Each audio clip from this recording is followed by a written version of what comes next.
Tajuk Kegiatan Ekonomi di Tanah Melayu. Soalan 1A. Jelaskan mengenai kegiatan ekonomi tradisional yang diamalkan oleh masyarakat Melayu. Jelaskan mengenai kegiatan ekonomi tradisional yang diamalkan oleh masyarakat Melayu. Jadi apakah itu yang dimaksudkan dengan ekonomi tradisional?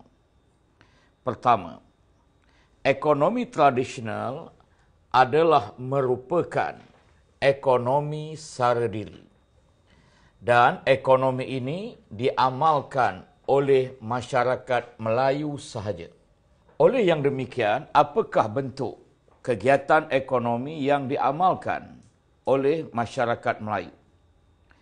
Kegiatan ekonominya seperti melombong, bercucuk tanam, memungut hasil hutan, menternak dan menangkap ikan. Inilah iaitu kegiatan ekonomi masyarakat Melayu pada zaman dahulu. Dan sekiranya pendapatan atau hasil ekonominya berlebihan, maka mereka akan gunakan lebihan itu untuk pertukaran barang, kenduri kendara, membayar zakat dan sedekah. Ini bermakna masyarakat Melayu pada zaman dahulu tidak menggunakan lebihan hasil untuk diekspor. Sebab itulah ia dinamakan ekonomi sara diri. Dan tanaman utamanya seperti padi, pisang, ubi dan kelapa.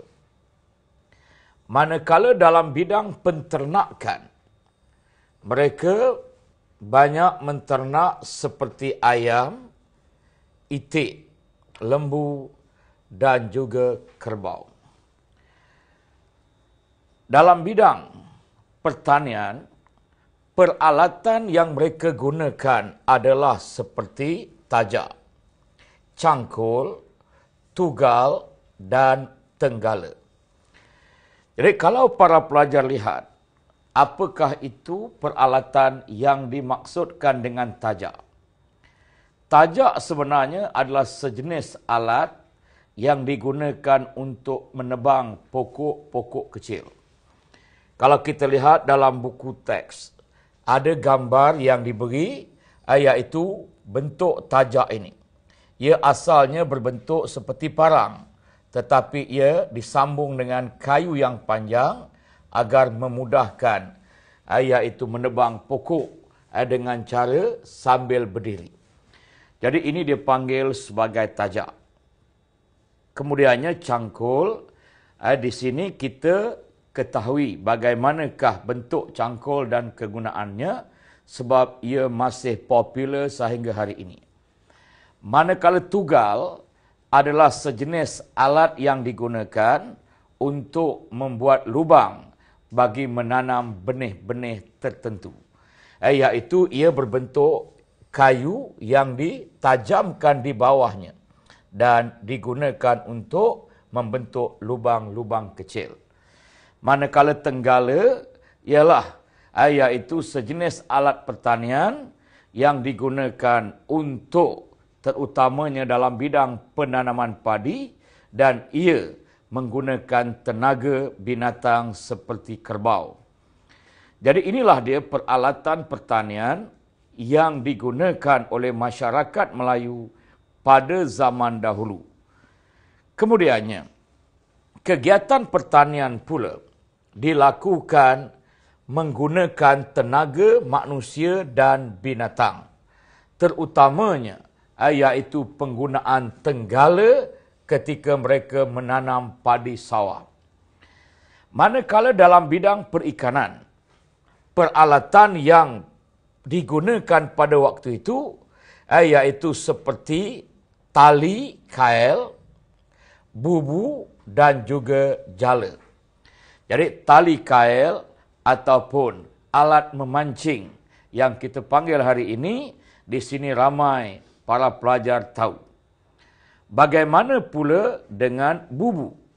Bubu adalah sejenis alat yang digunakan untuk menangkap ikan, terutamanya di kawasan sawah, tasik, dan juga kadang-kala ia juga boleh digunakan di kawasan sungai yang airnya tidak begitu dalam.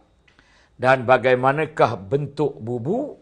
Di sini juga para pelajar boleh lihat, iaitu gambar rajahnya dalam buku teks, di mana bubu ini diperbuat daripada rotan dan digunakan untuk menangkap ikan, sama ada di sawah, kemudiannya di tasik ataupun di kawasan sungai. Jadi ini adalah kegunaan bubu. Dan jala ia berbentuk seperti jaring dan ianya biasanya digunakan untuk menangkap ikan di kawasan sawah. Begitu juga boleh digunakan untuk menangkap ikan di kawasan tasik ataupun di pinggir-pinggir pantai.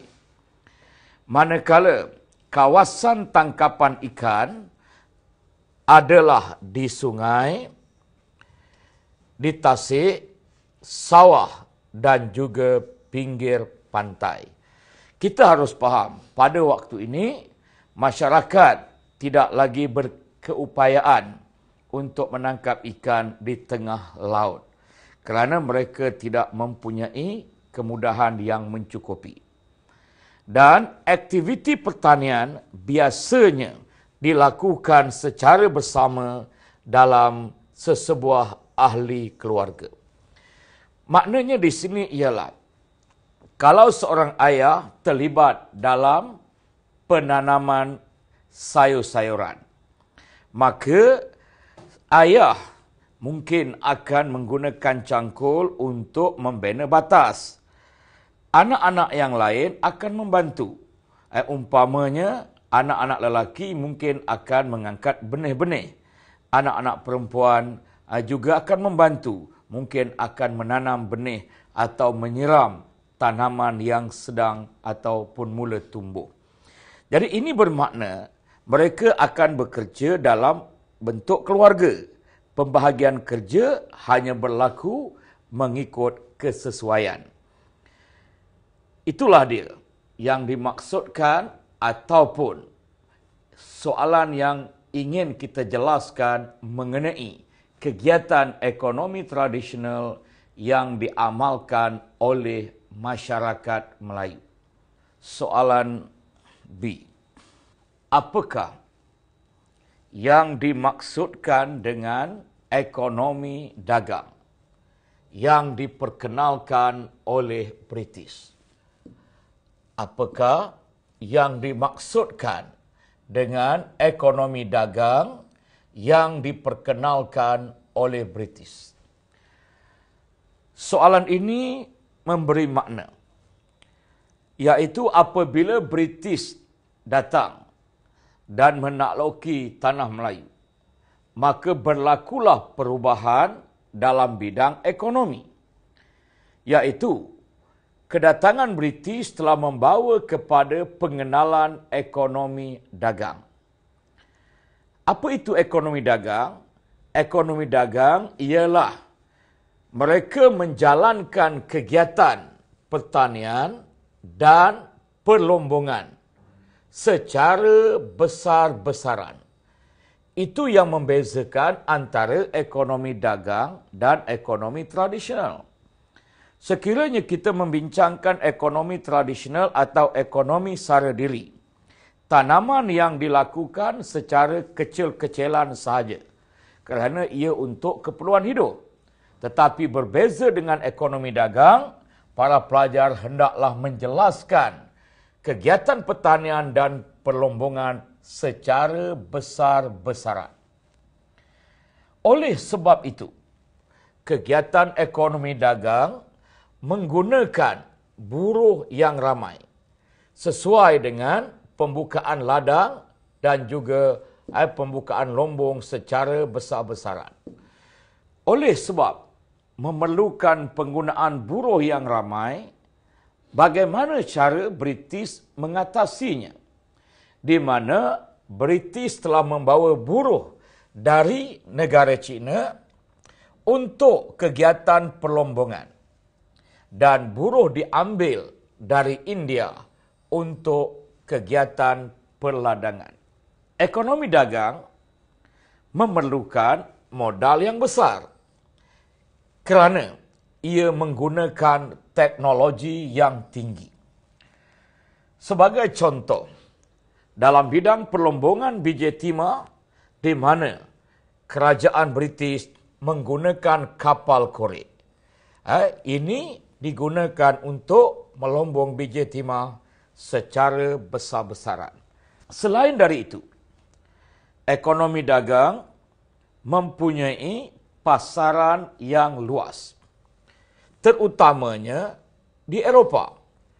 Oleh sebab itu, maka ekonomi dagang memerlukan iaitu modal yang besar. Kerana kita dapati pasarannya luas di Eropah. Mengapa? Ini disebabkan di Eropah berlakunya perkembangan industri. Jadi untuk memenuhi keperluan industri mereka, maka ia memerlukan modal yang besar untuk menghasilkan iaitu terutamanya getah dan biji timah secara besar-besaran. Jadi itulah dia yang dimaksudkan dengan ekonomi dagang. Soalan C. Jelaskan kesan kedatangan British terhadap ekonomi di tanah Melayu. Jelaskan kesan kedatangan British terhadap ekonomi tanah Melayu. Yang pertama sekali, apabila British datang, maka yang berlaku ialah kegiatan ekonomi tradisional telah mula terpinggir. Kegiatan ekonomi tradisional terpinggir kerana British tidak memberikan tumpuan atau membantu para petani di kawasan luar bandar. Dan dengan kedatangan British, apabila mereka perkenalkan ekonomi dagang, maka terbentuknya dua jenis ekonomi, iaitu ekonomi sara diri dan ekonomi dagang. Itu adalah kesan yang kedua. Yang ketiga, tumpuan ekonomi hanya di pantai barat, manakala pembangunan di pantai timur terabai. Di sini kita harus faham, British menjajah seluruh tanah Melayu. Sepatutnya sebagai sebuah kerajaan yang memerintah, mereka hendaklah memajukan ke seluruh negara ataupun ke seluruh tanah jajahan mereka. Tetapi oleh kerana biji timah dan getah banyak ditanam di kawasan pantai barat, iaitu getah, manakala biji timah juga banyak terdapat di kawasan pantai barat, maka British hanya menumpukan ekonomi di pantai barat dan memberi kemudahan lebih di pantai barat. Mereka mengabaikan pembangunan di pantai timur. Jadi itu yang berlaku selepas kedatangan British atau kesan kedatangan British. Kemudiannya, kesan yang keempat ialah kalau sebelum ini biji timah dilombong oleh orang-orang Melayu dan biji timah ini milik pembesar Melayu, mereka hanya menggunakan teknik mendulang. Tetapi selepas kedatangan British, kesannya ialah pembukaan lombong biji timah dan pembukaan ladang getah dilakukan secara besar-besaran. Oleh yang demikian, maka kemasukan buruh China dan India untuk memenuhi keperluan sektor pelombongan dan perladangan. Jadi inilah dia kesan kedatangan British terhadap ekonomi tanah Melayu.